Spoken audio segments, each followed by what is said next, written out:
Hey everyone, welcome back to the channel. Today, we're diving into a straightforward guide on how to transfer USDT from Bitget to another wallet in 2025. Whether you're new to crypto or just need a quick refresher, this step-by-step tutorial will have you moving your Tether securely and efficiently. USDT is a popular stablecoin that maintains a one-to-one peg with the US dollar, making it ideal for transfers without wild price swings. Let's get started. First things first, make sure you're logged into your Bitget account. If you don't have one, sign up and complete any necessary verification. It's crucial for security. Once you're in, head over to the Assets or Wallet section.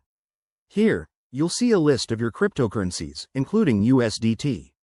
Click on USDT to select it, then look for the Withdraw or Transfer Out option.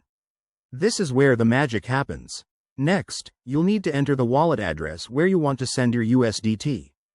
Double-check this address. It's the most common mistake that leads to lost funds. Make sure the network matches. For USDT, you might use TRC20 on Tron or ERC20 on Ethereum, so select the right one based on your receiving wallet. Now, input the amount you want to transfer. Remember to leave room for network fees, which can vary, so keep an eye on the estimated costs to avoid surprises. Before you hit confirm, review everything: the address, the amount, and the network.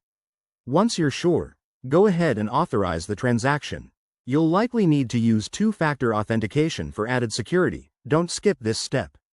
After submission, the transfer might take a few minutes to an hour, depending on the network congestion. And there you have it. That's how you transfer USDT from Bitget to another wallet in 2025. Always prioritize security by using hardware wallets for storage and staying updated on crypto best practices.